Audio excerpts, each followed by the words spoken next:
Olá, aluno da mediação. Aqui com vocês o professor Beto em mais uma aula de história. Hoje a nossa aula é a aula de número 38. E a ela precisa ter uma reflexão. Vocês já ouviram falar sobre globalização? O que é globalização? Em que momento isso acontece? Que momento da história nós estamos vivendo isso?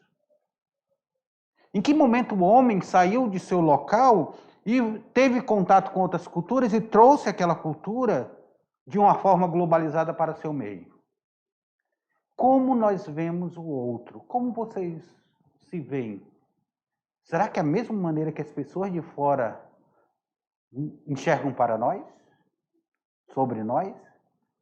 Você chegar lá em São Paulo e perguntar, você já ouviu falar de Rondônia? Eu lembro de um congresso que eu fui, quando eu falei que era de Rondônia, parecia que eu era de outro planeta. O pessoal sabe, porque ele tem um imaginário de Rondônia, um imaginário totalmente deturpado de Rondônia. Imagine você chegar hoje fora do Brasil e dizer, eu sou brasileiro, meu Deus do céu, vão sair correndo com medo de você, com medo do coronavírus. Aí. Então, tudo isso cria estereótipos sobre outra pessoa. E a aula de hoje nós vamos trabalhar muito isso. Olha na tela de vocês qual é a aula que nós vamos trabalhar. Aula 38. Eu, professor Beto e o professor Loures Maia estaremos trabalhando com vocês essa aula 38 aí, ó.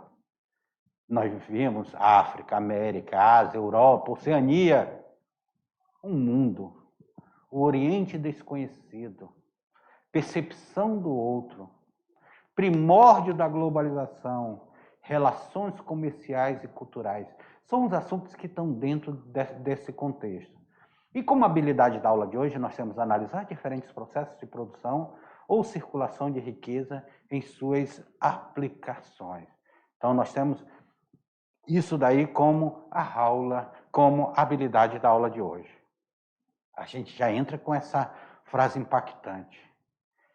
Essas terras perdidas eram habitadas por grifos e por seres monstruosos, com um pé só e uma cabeça de cachorro. A frase de Serge Grudzic sintetiza o pensamento europeu sobre as novas terras descobertas no século XV e no século XVI. Por que essa visão era recorrente? Aí a gente vai para uma pergunta. Por quê? Vem aqui comigo, aluno. Por que essa visão era tão recorrente? Por que eles pensavam disso?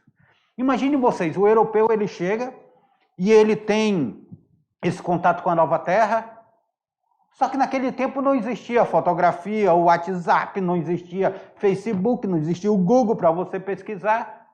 Como era que chegava essa visão na Europa? Como o europeu nos via? E aí tem essa declaração, meu Deus do céu, o povo lá tem uma perna só. Essa terra perdida são habitadas por seres monstruosos, por grifos. Seres monstruosos. O medo dessa terra era enorme.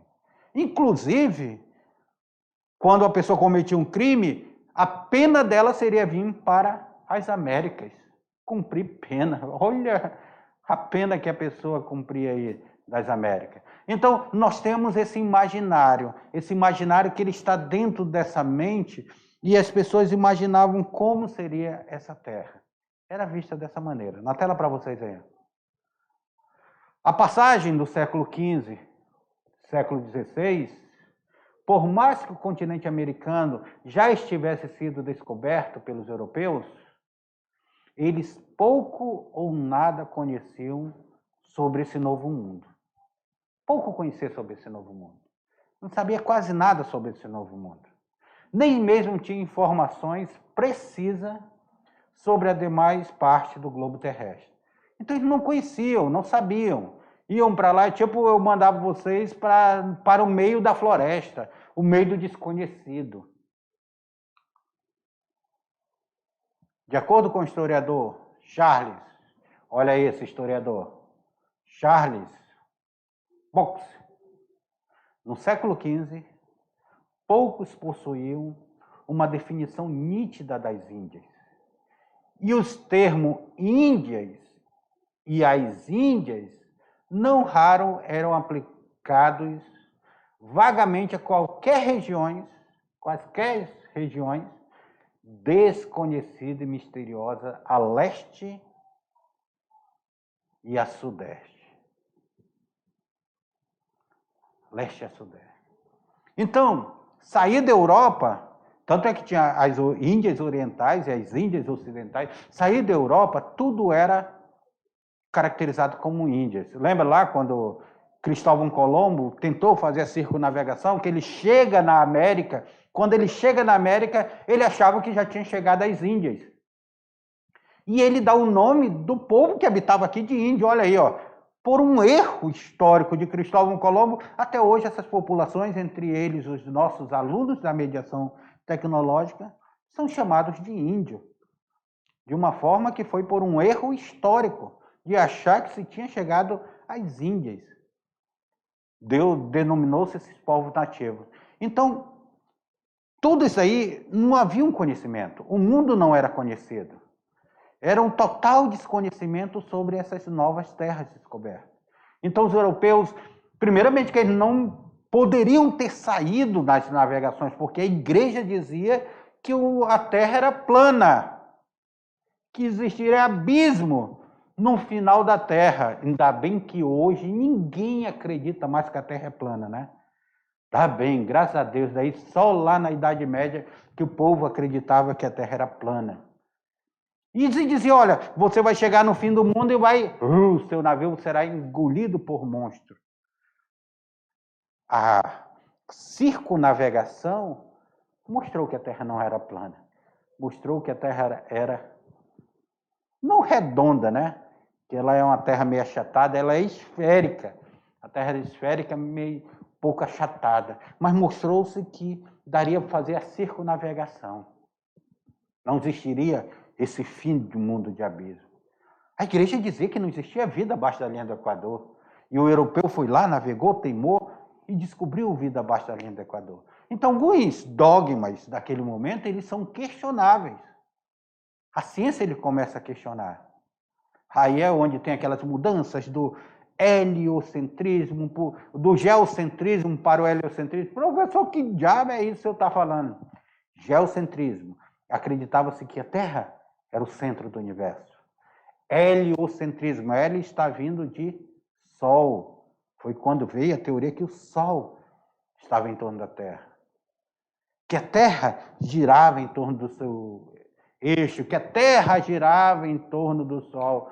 Que o diga Copérnico, Galileu Galilei foi para a Inquisição e teve que negar suas ideias. Questões que nós vamos ver mais lá na frente.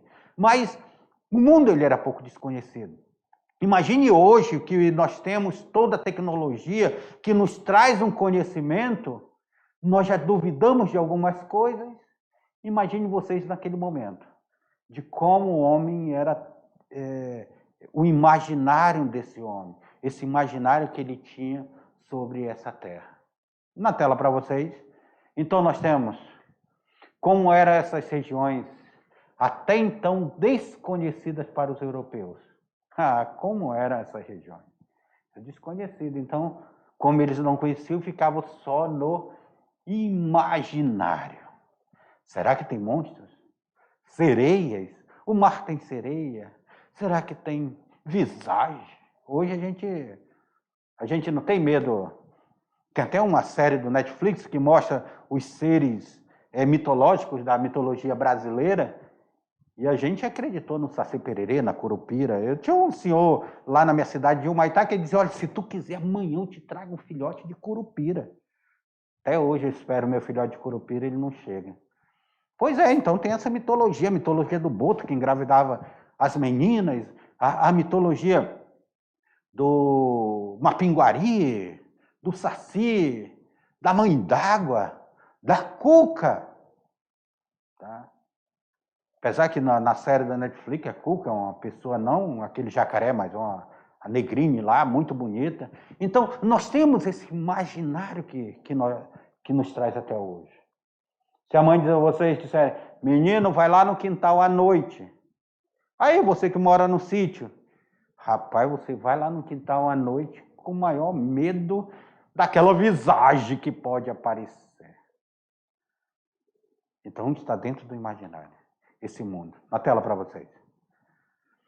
Por muito tempo a história foi marcada por uma visão unilateral, ou seja, só uma visão, só de um lado dos fatos e pelo relato de privilegiava a percepção europeia.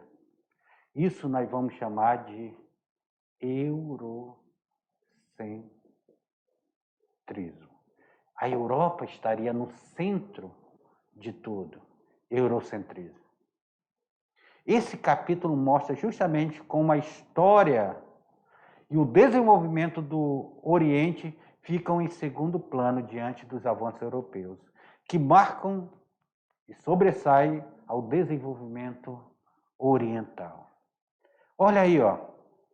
A China, naquele momento, a China população a 100 milhões de habitantes, setor agrícola de grande produtividade, rede comercial muito extensa e sofisticada. A China já era assim naquele momento. A Índia, lembra a chegada deles às Índias? A Índia era um importante centro comercial e tecnológico fragmentada politicamente. E é daqui do Oriente que vem várias invenções, inclusive a pólvora que eles vão utilizar. O Oriente Médio e o norte da África, os muçulmanos detinham o domínio religioso e político.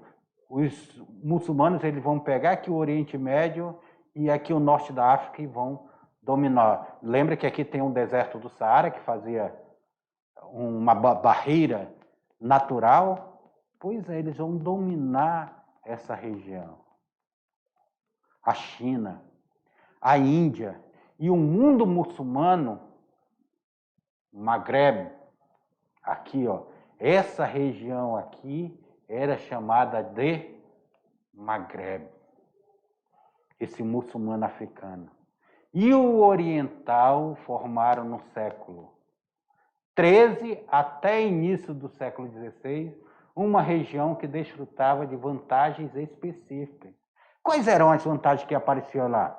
Era o controle do conhecimento técnico inovador, bens de consumos melhores e mais baratas, seda, porcelana na China, o tecido de algodão na Índia, fatores climáticos e geográficos favoráveis, limitando aquela região a produção de certos produtos naturais.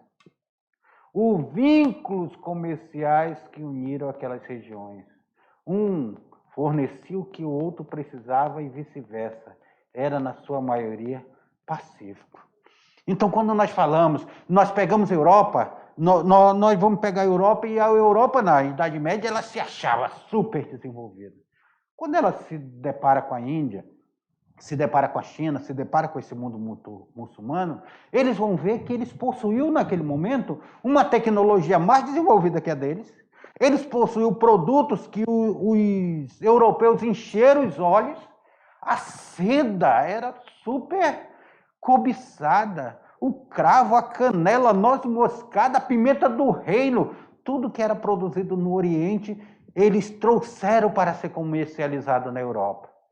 Imagine vocês, os europeus saíram da Europa para o Oriente atrás de tempero. E hoje você utilizando sazon, né? Utilizando tabletezinho. Pelo amor de Deus, os caras conquistaram o mundo atrás de tempero. E vocês com esses temperinhos aí colocando no seu feijão, ainda congela o feijão, pelo amor de Deus. Aí é complicado. Então, o mundo ele estava assim. O Oriente ele estava desenvolvido, ele estava muito mais desenvolvido que a Europa naquele momento. Aí o europeu chega lá com toda a pompa e diz: "Ei, peraí, não é assim não. Lembra das cruzadas? Aqui, ó, os cavaleiros templários aqui que foram para as cruzadas, esse cabra aqui, ó. Pois é, eles foram para a cruzada. E as cruzadas elas serviam também para fazer esse contato com o Oriente. Definir rotas comerciais, novos produtos. Na tela para vocês aí, ó. Essas vantagens permitiu que a China, a Índia e o mundo muçulmano se estabelecesse como muito principais em um mundo policêntrico, ou seja, agora ele não tem só um centro, ele é policêntrico, vários focos comerciais e econômicos. Então nós temos essa divisão. Vai ser nesse contexto as relações comerciais, políticas e culturais descentralizadas que a Europa passou a desenvolver um papel mais significativo no processo de integração entre os continentes. Acreditamos que a Europa, aqui quando a gente fala Europa que saiu para as navegações, nós estamos falando de Portugal e Espanha, que são os primeiros. Professor, e o que está acontecendo com os outros países? Por que eles não saíram para o processo de navegação? Olha, pega a França. A França lá, o Reino Franco, tudo, depois se forma a França. A França e a Inglaterra ficaram numa guerra chamada de Guerra de 100 anos. Então os caras não estão muito interessados em sair num processo de navegação. Aí a Espanha se unificou, Portugal, eles dizem, não, vamos ganhar o mundo. Tanto é que Portugal se torna a maior potência mundial devido a essas navegações, Portugal e Espanha. A Península Ibérica se torna a potência europeia. Depois, quando a Inglaterra, 100 anos depois que a Inglaterra vai acordar, vai sair para navegações, ela vai tomar esse comércio todinho. Ah, como vai? Mas são assuntos para as próximas aulas. Na tela para vocês aí. Então, nós temos aqui Portugal e Espanha. Procuraram se consolidar como empreendedores marítimos, desbravaram novas rotas comerciais e conectaram culturas. Olha aqui, ó. Isso aqui nós já vamos começar a ver uma estrutura do processo de globalização. Passaram a exercer domínio político-administrativo em terras americanas, africanas, asiáticas. Quer dizer, eles saíram para a navegação e saíram dominando esses povos.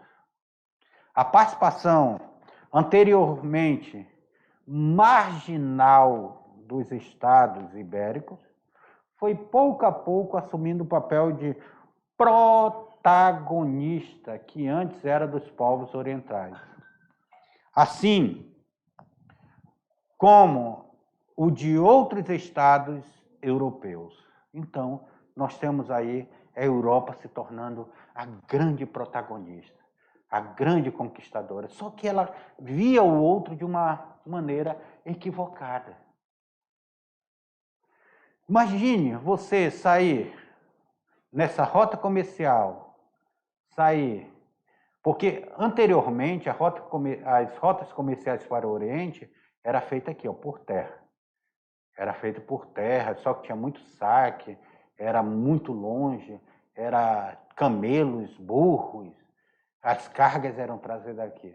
Aí eles descobriram uma nova rota para o Oriente, que foi a rota marítima. Dentro dessas rotas, eles se depararam com o Império Azteca, com o Império Maia, com o Império Inca, que estão aqui, ó, que eles vão ter esse contato com esses impérios. Os Aztecas, os Maias, os Incas. Então, Cristóvão Colombo, ele chega aqui em 1492. Vasco da Gama, parênteses para vocês. Vamos corrigir uma injustiça? A pessoa tem mania de dizer que o Vasco sempre está em segundo, né? Mas eu quero dizer para vocês que o Vasco da Gama foi o primeiro a chegar às Índias. Olha lá na tela de vocês. O Vasco da Gama aqui, ó, 1497, 98, 2 anos, ele é o primeiro a chegar aqui em Calicut, nas Índias. É o Vasco da Gama, então o Vasco é o primeiro. Olha aí. Nós temos aí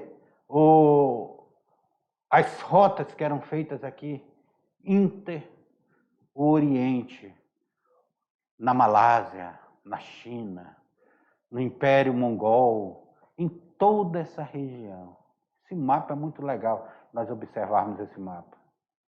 Mas como eles percebiam o outro? Como eles viam o outro? Entre o século XIII e o século XVII, há um período da final da Idade Média e início da Idade Moderna. Para o europeu que tinha como religião o cristianismo, para o europeu cristão, qualquer um que não fosse europeu e cristão era visto como outro. Ou seja, era visto como inferior, era visto como indigno de qualquer respeito. Então, eles tinham essa visão do outro. O outro. Até hoje, quando a gente olha outros povos, outras culturas, nós costumamos querer julgar aquela cultura por nossa própria cultura. A gente diz que aquele outro é inferior. Ah, você que mora na Amazônia, você é inferior. Eu moro em São Paulo, eu moro no Sul. Olha o outro como inferior. Você que mora aí na tribo indígena, quantas vezes você não foi visto como inferior? Vocês que moram aí nos remanescentes quilombolas, nessas áreas, quantas vezes você não foi visto como inferior? Você que mora na fazenda, no sítio, quantas vezes, você, seu Jeca, você é inferior.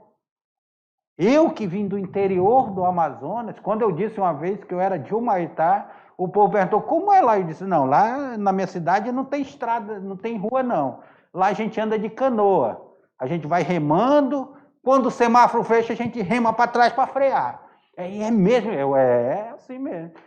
O imaginário do povo viajava. Por quê? Porque não conhece o outro, não conhece a cultura do outro, não respeita a cultura do outro.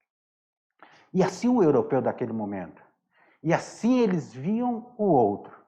Se não era cristão, era inferior. Até porque a Europa, ela se cristianizou. Ela se converteu ao cristianismo. O outro. Como ele viu os judeus. Os judeus eram passivos de ser cristianizados. Os judeus, eles tinham essa... Porque os judeus não acreditavam ainda que o Messias tinha chegado. Então, com os judeus, eu vou dizer para ele, olha, o Messias chegou. Então, você se torna o cristão. E os muçulmanos? Ah, não, para os muçulmanos já era mais difícil, porque para os muçulmanos o Messias já tinha chegado, que era Maomé. Então, se o Messias chegou, ficava difícil o povo que acredita em Maomé acreditar que Jesus Cristo que era o Messias. Então, ele dizia, não, então você é infiel. Assim mesmo, os muçulmanos nos chamam hoje os cristãos, o ocidente todo de infiel. Naquele momento, os europeus chamavam os muçulmanos de infiel. Dá tela para vocês verem. Quando falamos sobre o outro, estes são diferentes aos olhos de quem? Olha aí, os judeus, visto pelos cristãos como o outro. Era preciso convertê-lo, transformá-lo em cristãos novos. Eles chamavam de cristãos novos. E os muçulmanos? Eles também eram vistos como outro pelos cristãos. Só que eles eram chamados de infiéis. Colonizar é preciso. É preciso colonizar? Os europeus tinham dificuldade de aprender o outro na plenitude de sua dignidade, dos seus direitos, sobretudo de suas diferenças. Assim foi ele chegando na América, assim foi ele chegando na África, assim foi ele chegando na Ásia.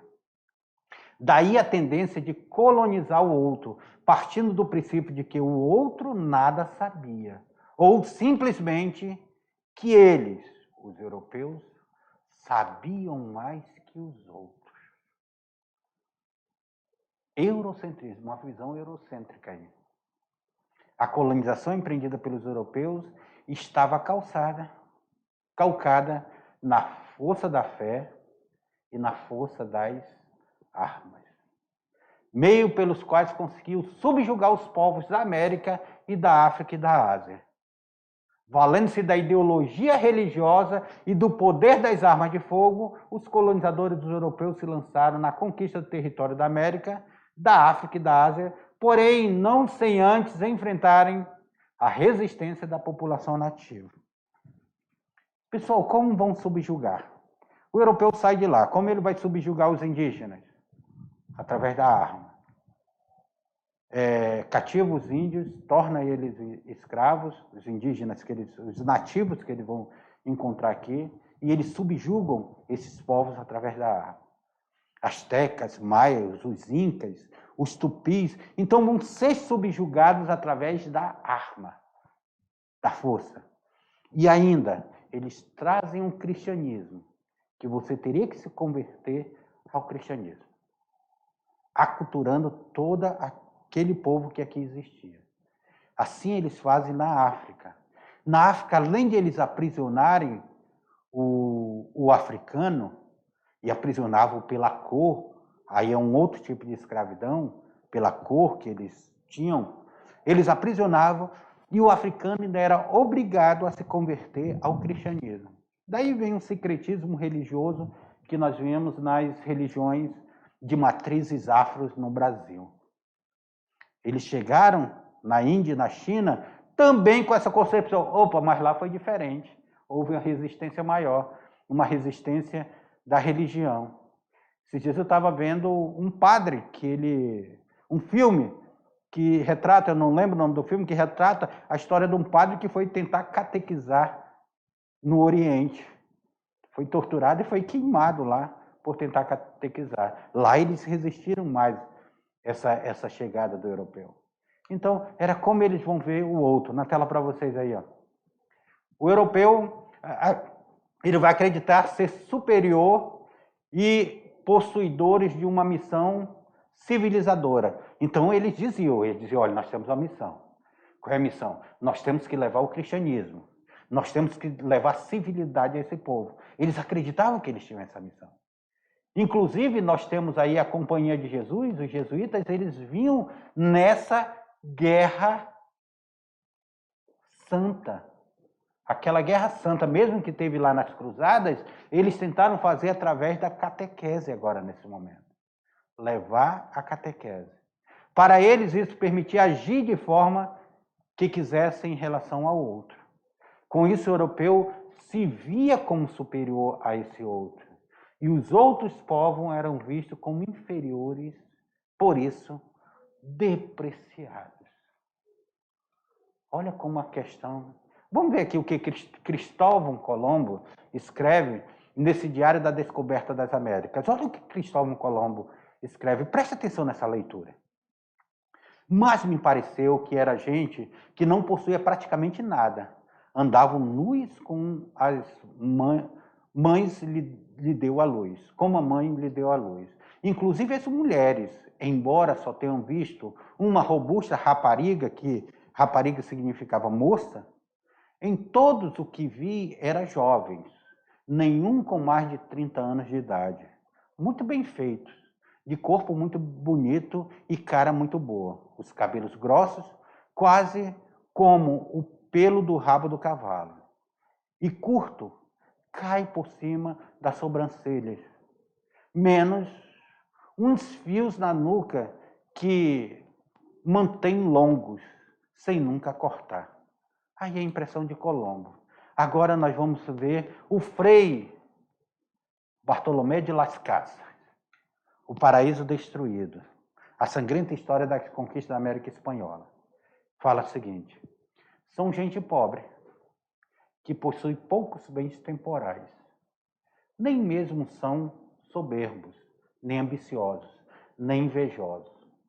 Seu trajo é estarem comumente nus e cobertos somente as partes vergonhosas. E mesmo quando as cobres, muitos não usam mais de um manto de algodão, da medida de um antebraço e meio ou de 2 antebraços de tela em quadro. Como percebemos essa visão de superioridade europeia nos relatos do século XVI, de Las Casas e Colombo sobre os povos americano-latino? Como é que nós vamos ver esse relato? Isso fica aí como questionamento para vocês, esse mundo. E esse mundo que está sendo descoberto, ele dá caminho à chamada globalização. É o primórdio da globalização. E o que é essa globalização? O termo se popularizou no fim do século XX, referindo-se principalmente a uma ampla interação entre os principais mercados mundiais. Então, quando se fala em globalização, naquele momento estava se falando de mercados internacionais. De acordo com o dicionário, ele diz que globalização é um processo de integração global, em escala internacional, da informação, das transações econômicas e de determinados valores políticos e morais.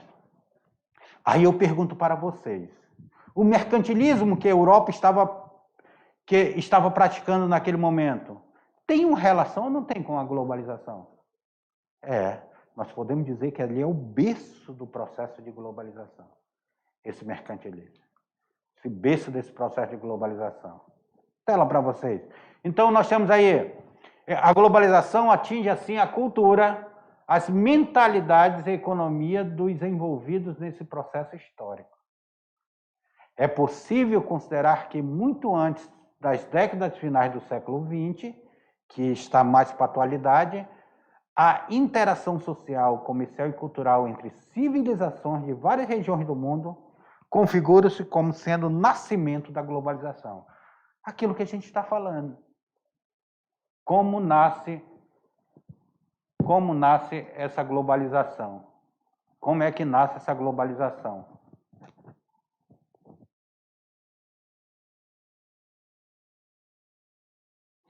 Então, em menos de 50 anos, ibéricos, orientais, africanos e outros recém-descobertos, como os astecas e os tupis, ouvem falar de terras, povos, costumes, religiões, de cuja existência nunca suspeitaram.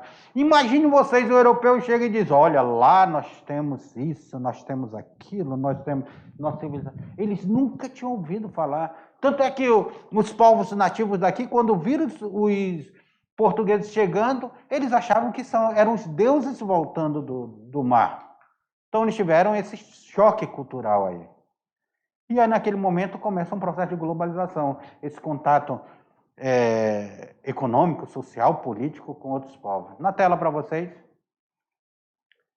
1492, finalzinho do século XV. Então, nós estamos aqui no final do século XV.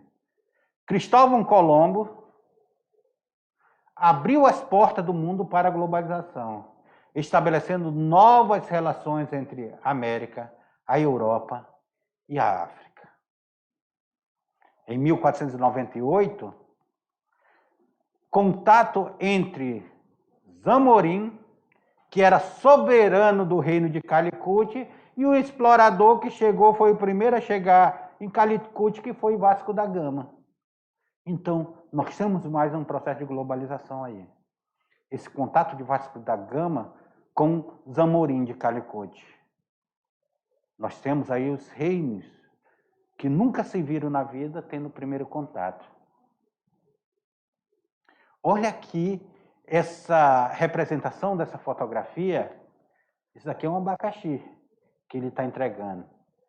O rei nunca tinha visto um abacaxi.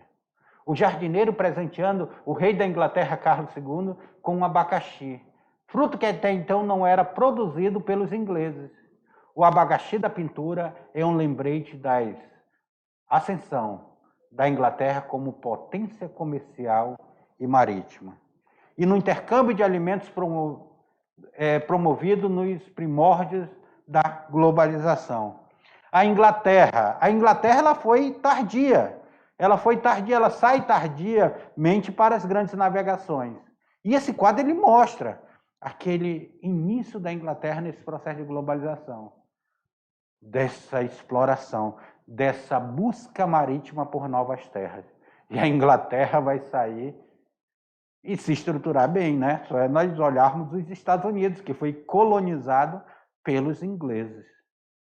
Na tela para vocês. Essas relações comerciais e culturais, as relações comerciais entre as comunidades de vários continentes influenciaram culturalmente a vida da população que nunca chegaram a ter contato físico direto. Conheciam a história, mas não tiveram contato físico direto. É tipo aqui, nós sabemos o que acontece na Europa, mas poucos de nós fomos à Europa. Novos hábitos e costumes foram sendo apropriados e transformados. Vão ser apropriados e transformados.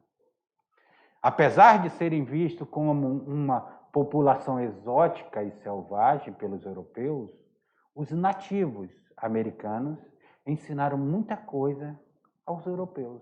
Os europeus aprenderam muito também aqui.